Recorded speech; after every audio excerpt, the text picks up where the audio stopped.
Hey guys, welcome back to Cajun Horror Talk. I'm Jake. And Ross. Today we're talking about 1989's Pet Sematary. No fair. So grab a beer, grab a cup of coffee. Let's talk horror.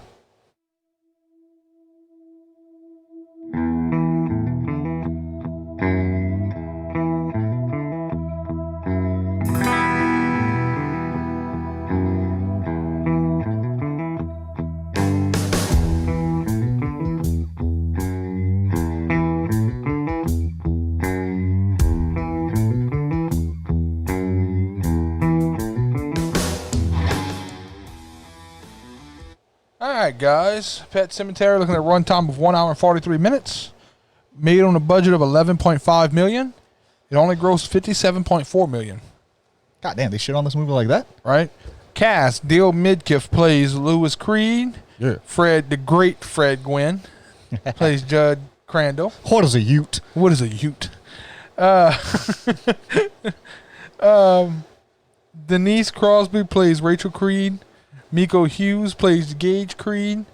Blaze Birdahl plays Ellie Creed. Brad Greenquist plays Victor Pascal. And Andrew Hubatsek. I don't know, dude. That's why you read the names, man. Rachel Hubatsek plays Zelda. I threw Zelda in because Zelda scared the fuck out of me when I was a kid. Oh, yeah. That was fucking... That was cringy. Yeah. It was so fucking cringy. It really fucking was.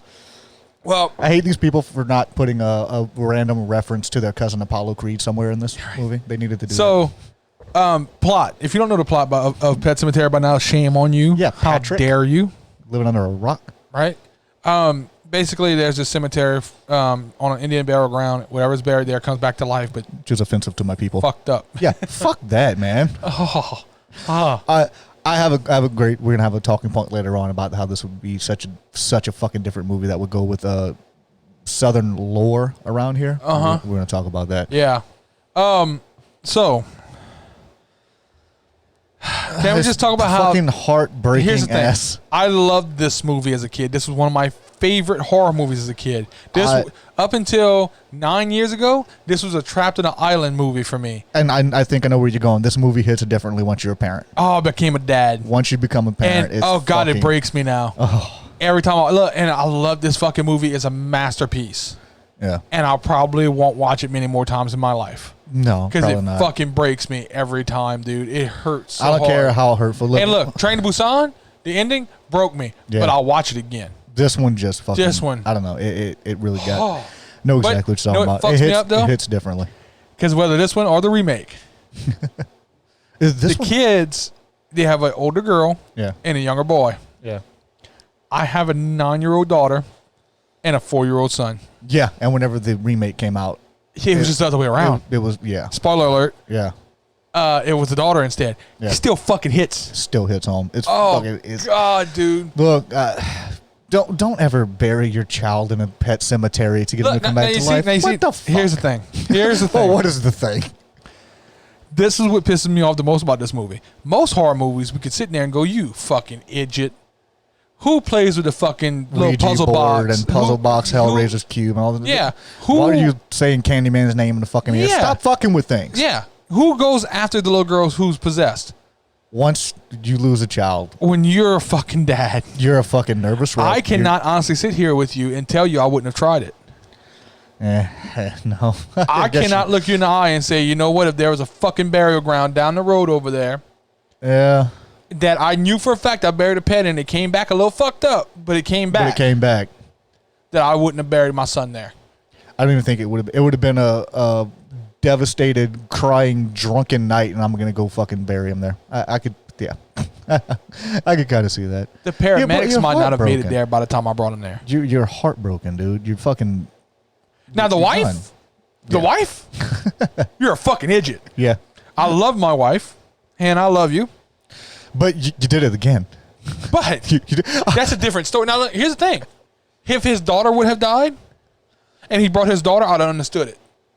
okay. I'll try again. It's my kid. Yeah, I wouldn't I'll have been try that again. upset if my wife would have died either. Yeah, I know. Sorry.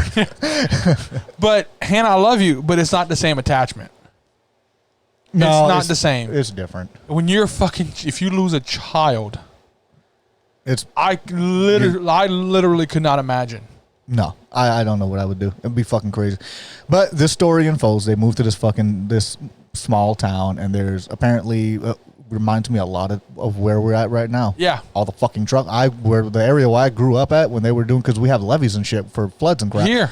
I live right off a major, not a major highway, but a highway with a lot of 18-wheeler traffic. And fucking traffic is a constant fucking thing down here. So it's really. I live not far from a shipyard, so we get a lot of shipments. You get a lot of traffic coming through. Come 5 o'clock, everybody's ready to go home, and they pull out and they roll through. They fly through here. And here's the thing.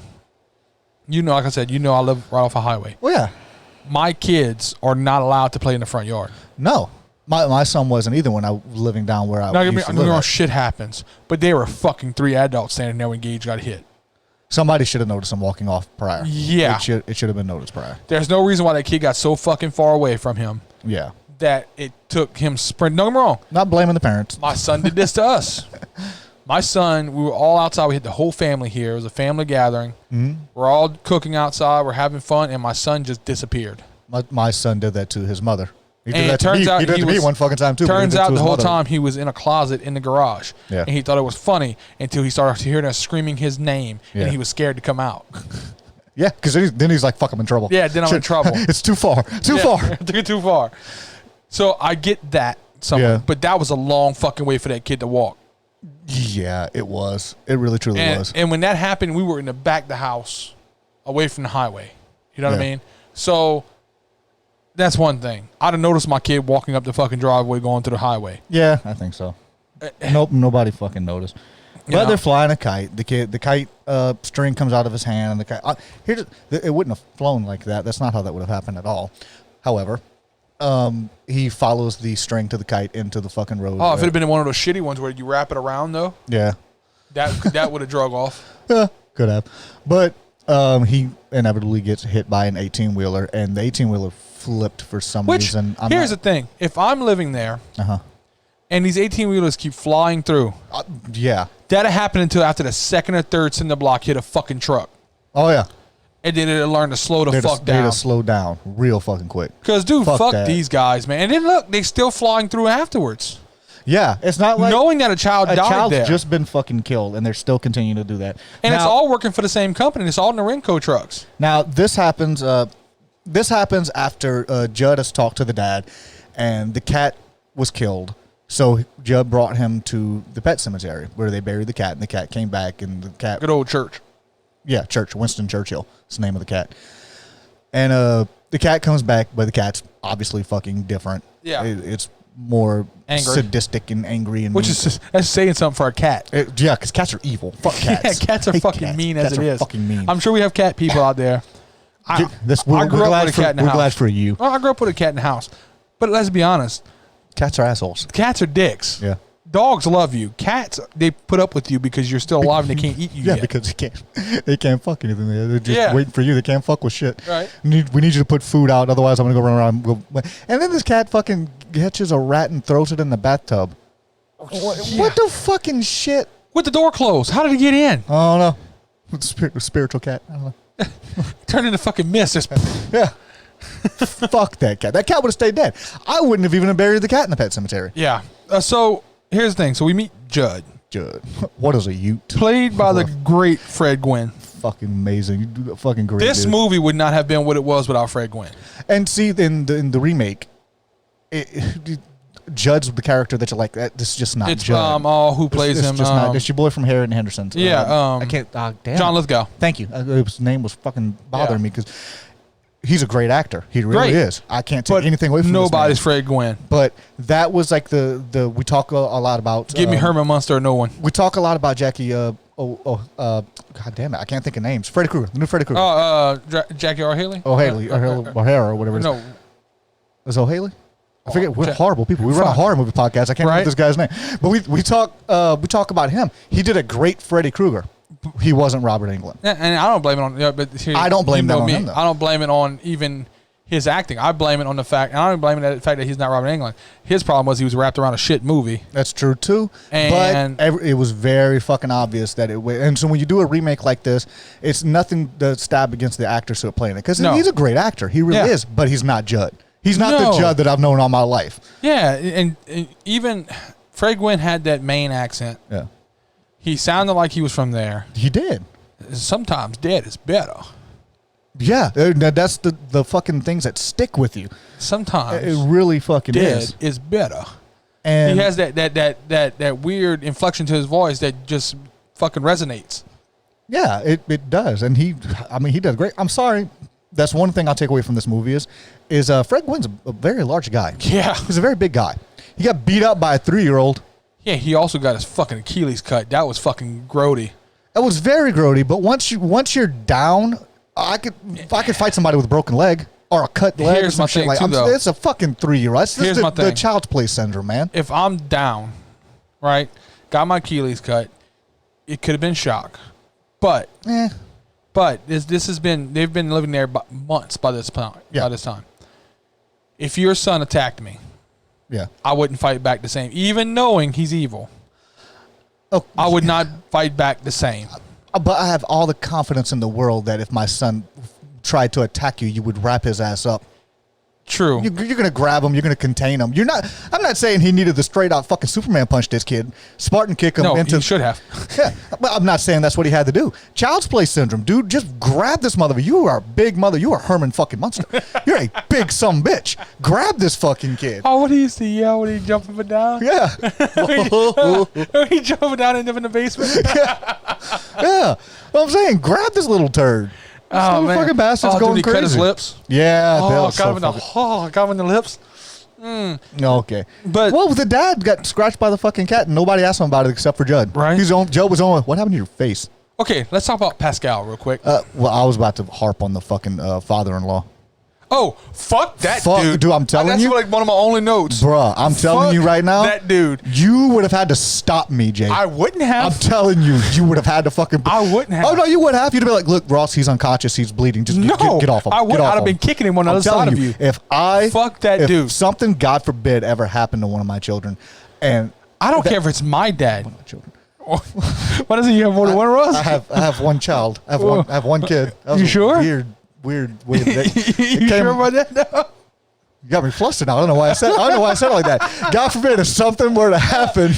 That's It is your year. That's the second time. It is your year. Shut up. All right. I just lost my fucking train of thought now. I don't know where that came from. I don't care if God forbid something ever happened to my kid, and that is a reaction that, like, if Nicole, my ex-wife's father, I mean, he and I still get along. Yeah. If something would ever happen, obviously I'm in the fucking down and dumps. But if he ever came at me sideways like that, and blamed me and said, "Oh, I'm sorry, we're fighting. We're fighting. We're not fighting. I'm going to jail." Yeah, because I will beat the brakes off of you. You're gonna have to pull me off of. No, I'm fucking. Look at me. Look at me now. I'd be kicking him in the head on the other side of you. I'm cool with that. Calling him a piece of shit. It's good to have friends. Because how fucking dare you, dude? Especially when you don't get along already. Mm-hmm. Yeah. Oh, dude. Like, you don't even know how fucking angry I was. And I already know I have a very, very thin fucking... no, fuck you. Oh, I have a short temperature. Oh, yeah. Dude, I have a short temper when it comes to shit like that. We can't talk anymore. Yeah. I was so angry I can't even fucking talk. Dude, that fucking pissed me off. And I remember the scene from when I was younger, but and again, I think it's because if you put yourself in that fucking situation when you're watching the movie, I'm sorry, I'm losing my fucking temper. I'm done. I'm fucking done, dude. Oh, y'all call the cops. And then the dude stops me and goes, "It's your son's funeral." That's why I'm whipping his ass. That's exactly why I'm whipping his ass. I'm already fucking emotionally compromised. Yeah, just a little bit. I'm sorry. I'm a little edgy. Yeah. Excuse me. Oh, dude, no way. Fuck yeah. I'm a doctor, bitch, so I know where to break your bones. Yeah, no shit. It takes, 2 pounds of pressure to break your collarbone? Okay, so before we get on Pascal. Okay. We'll start off at the beginning when they're doing the, going through like the different crosses in the cemetery. Did you notice there's 2 bedposts tied together? No, I didn't. There are 2 bedposts making a cross. How did this dog die? What the fuck? I did not notice that. You haven't hit it get that cold nose? Oh my god! I did not fucking notice that. Yeah. Here lies Paris Hilton's career.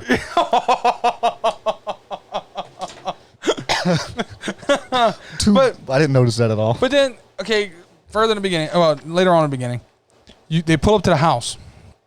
He goes, "What do you think?"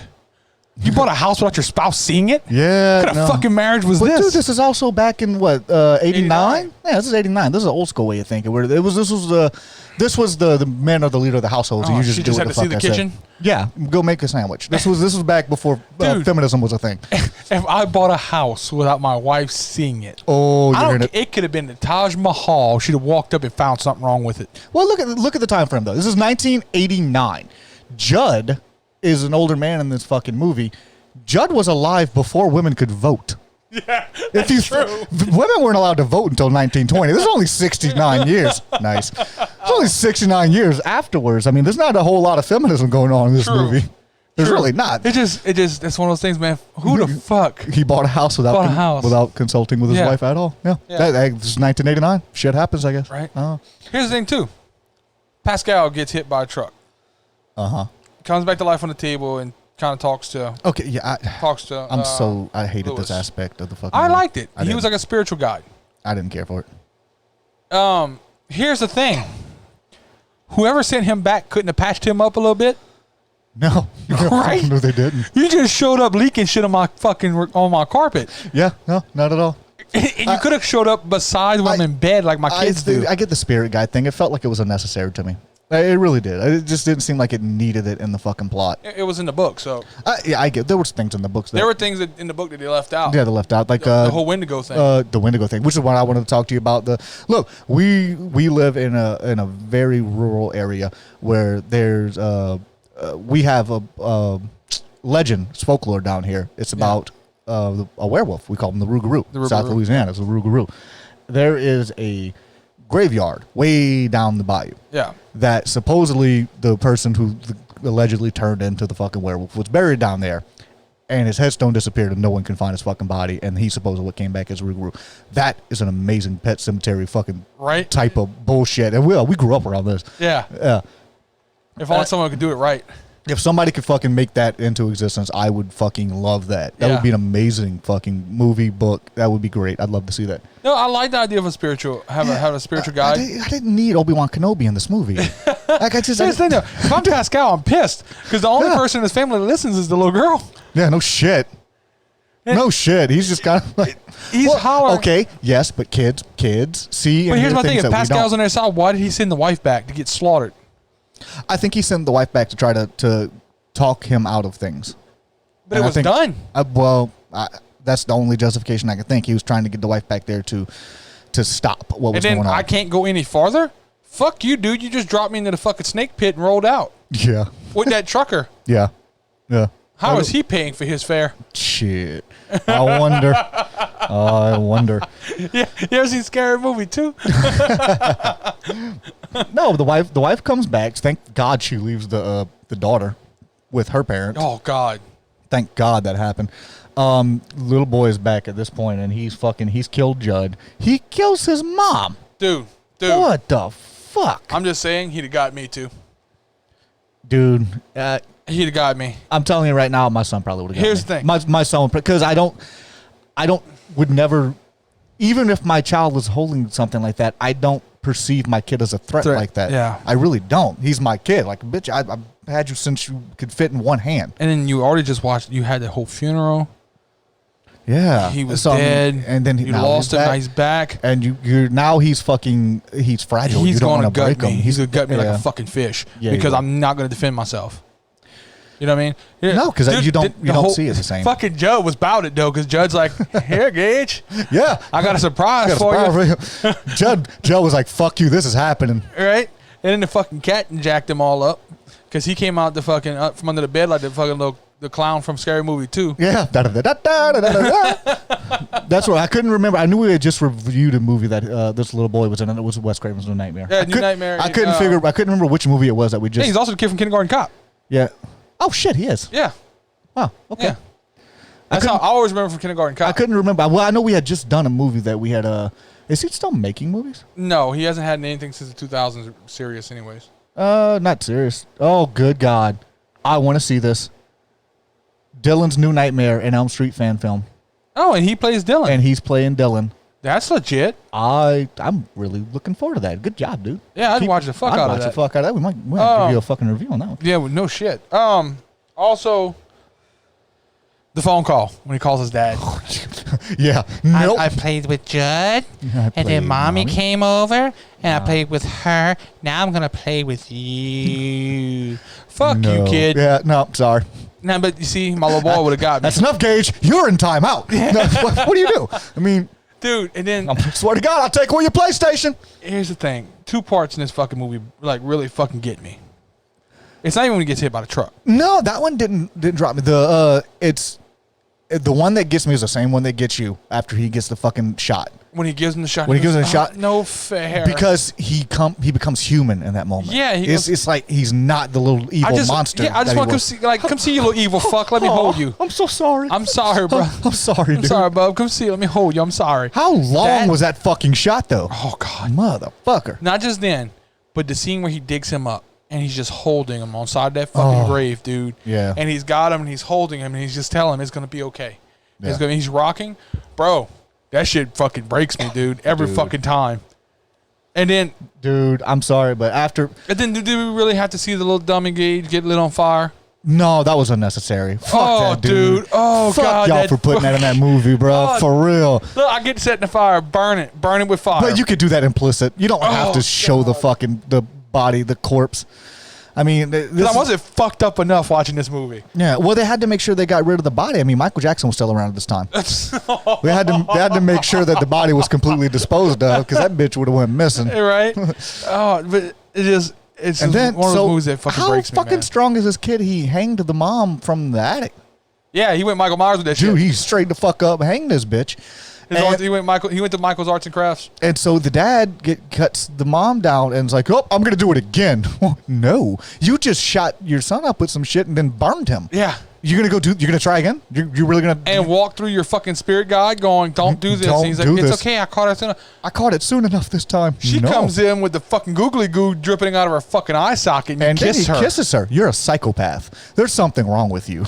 We raise cattle. If we're full of mud, I won't kiss my wife. I wonder if that's the first necrophilia seen on fucking movie screen. No, I doubt it. I doubt it very seriously. What the fuck? Why would you? I'm not kissing you at all. Not even a little bit. You got the fucking good dripping out your fucking head. Ugh. Dude, and he fucked that woman up. Is that mayonnaise? What's happening? Why is it pouring? Did you notice it running down her face? Yes, I could not look at green. it. I could not fucking look at it. You ever left a jar of mayonnaise out in the heat?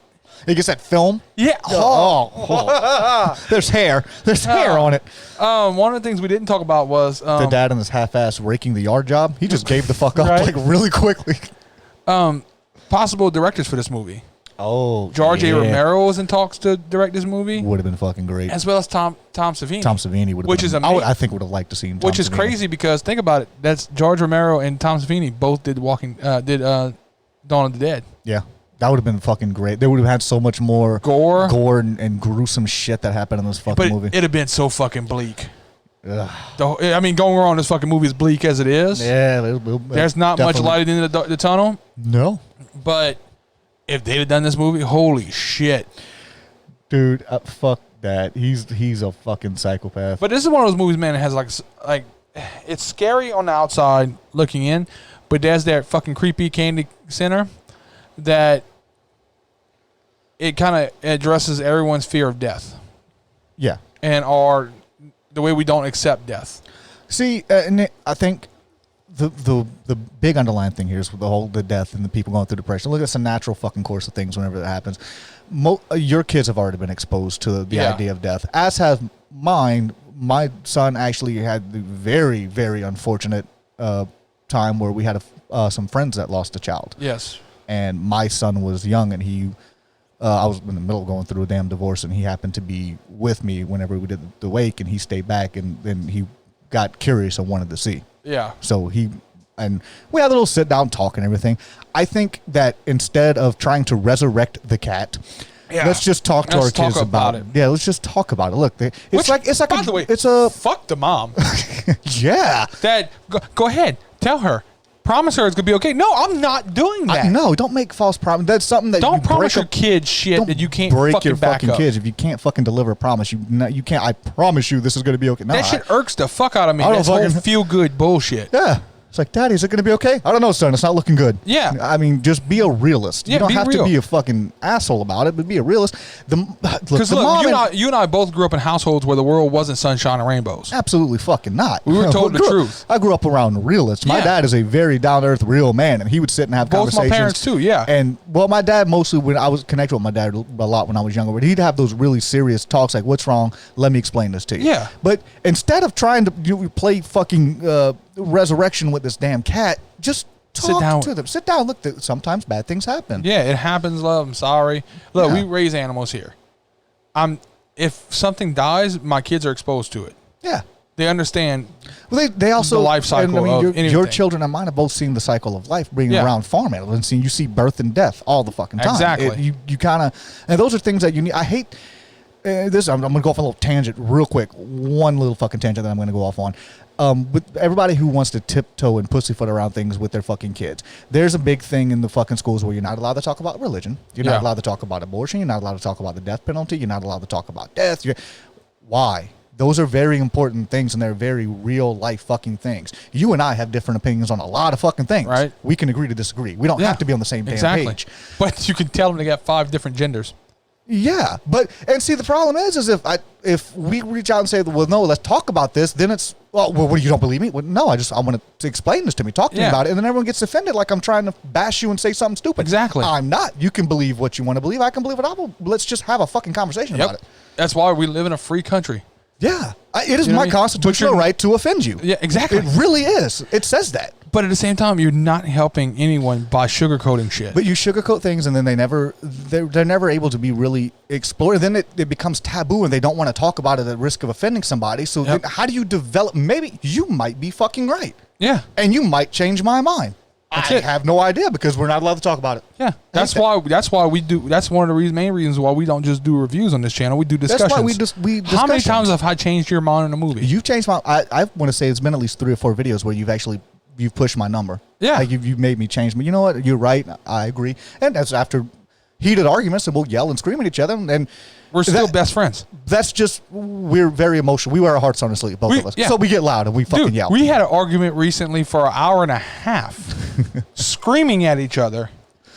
And then it was fine. We just agreed to disagree. Yeah. It is what it is. But everyone's so damn sensitive nowadays that you can't just have a fucking conversation. You ready to get angry at something that a conversation won't I'm fix? going to yell. I'm going to get to yell, guys. Rotten Tomatoes. Fuck Rotten Tomatoes. Scores this movie 51%.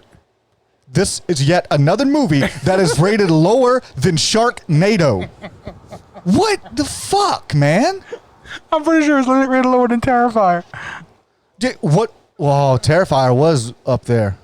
I think it was in the 60s. Yeah, because it was 66 or 67, I believe. Dude, what the shit? You know what? Fuck y'all. Because this movie was Sharknado was 78%. Oh my God. This movie was well liked and well received enough. Maybe not as an original Inception whenever it first came out and everything was done. But it gained a cult following. It was a great fucking movie. Enough so that they remade it. They're never going to remake The Terrifier. No. They're never going to because it's really just a crappy freaking movie. You know what? It could have been worse. They could have paid Stephen King and cocaine to direct this. They didn't. They could have been so much fucking worse. This is really good. I've had bitches and I have complaints and things I like and dislike about it. 64%. For Terrifier? Yeah. And what was this one? 51. Yeah, 50. See, guys? Audience score is only 59. I don't get that. I think that's another case of Rotten Tomatoes not being up at the time that this movie was made. Yeah. This is a younger generation that's watching a movie from 1989.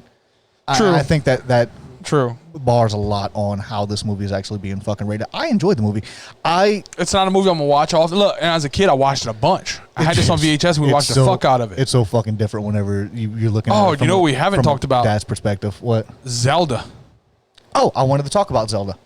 Oh. Okay. I started and then we got fucking... Zelda, when I was a kid, scared the fuck out of me. Yeah. She had a spinal meningitis. Spinal meningitis, yep. And she was twisted and contorted in bed. What fucking parents are leaves their fucking child watching her? Leaves their child to care for a... Because I wanted to research this and I didn't. But apparently, according to the doctor in the movie, spinal meningitis normally leads to insanity.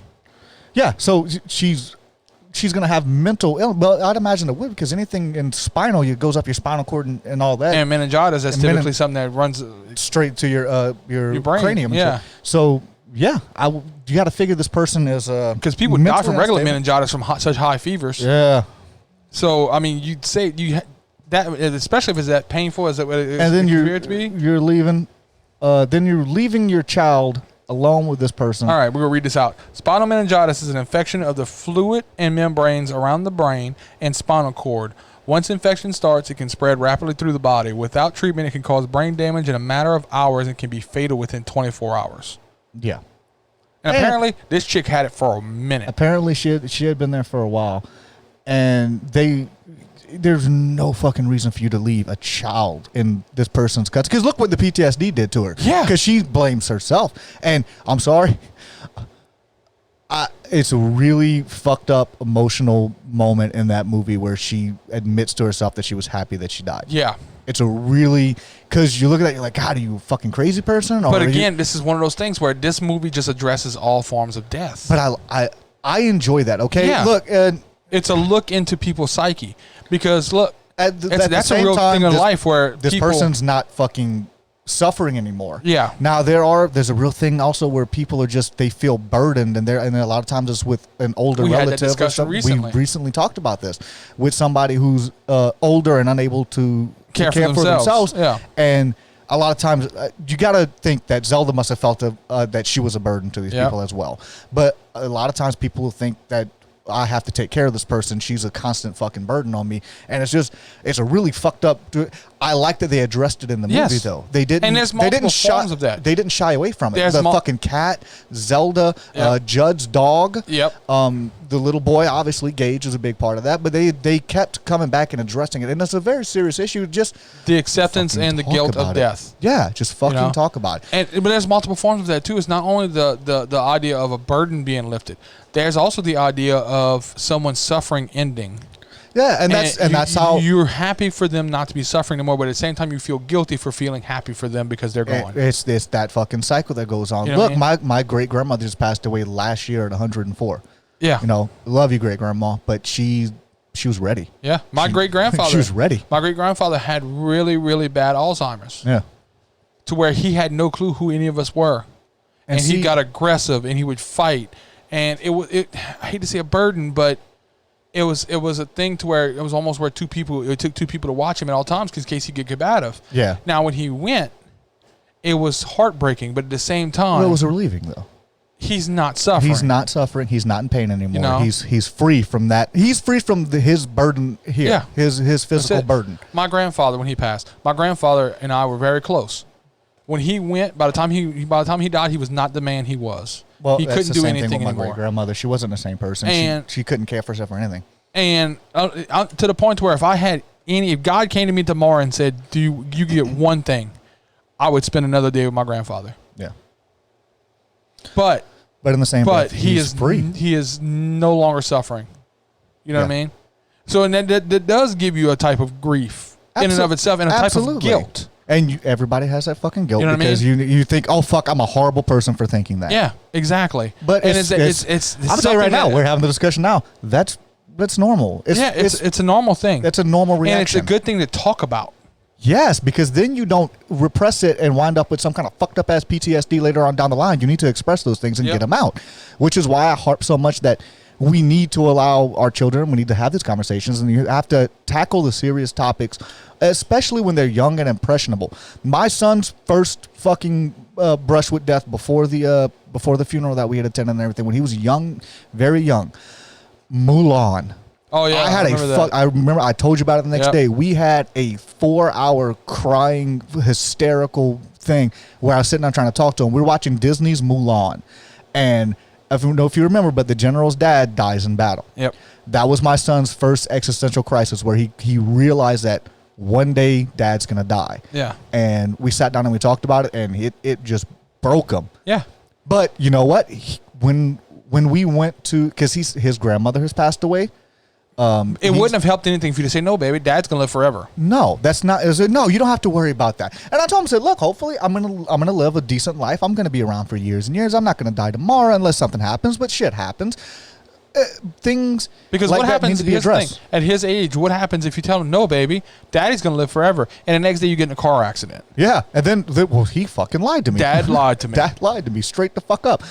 You Well, know? like, no, like hopefully, as long as something external happens to me, I'm hopefully gonna live for at least another few years. I hope I'm not gonna die. I'm only 33. That's it. I think I can make it to about 60 before all the bad decisions I made way down and I fucking die.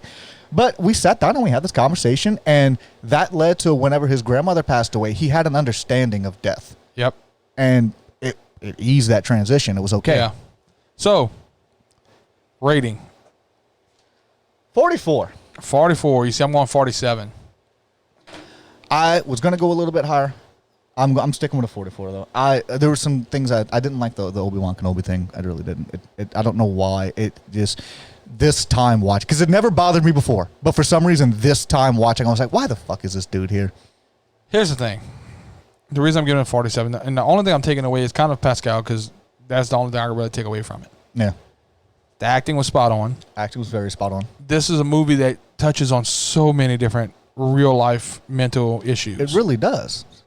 People like talk about Hereditary. How Hereditary is this big fucking thing about, you know. Yeah. Watch Pet Sematary and think about it.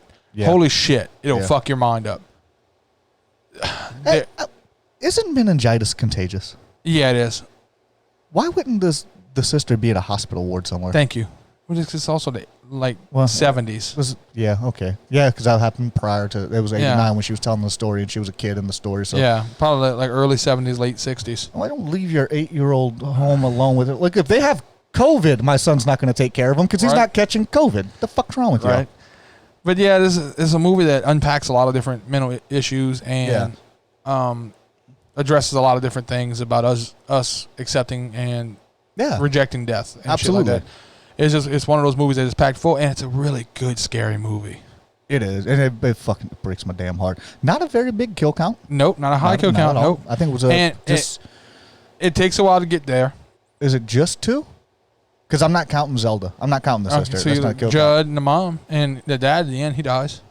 3. Yeah, the dad dies. And, well, at the end. engage. Oh, fuck. I didn't even think about Yeah. that. Because I'm thinking about the You can people almost that count them twice. Yeah, you can. Yeah. We're going to give this a kill count of 5 because that little bastard died twice. Creepy ass kid. My God. Also, we're getting a little long here, but Yeah, we are.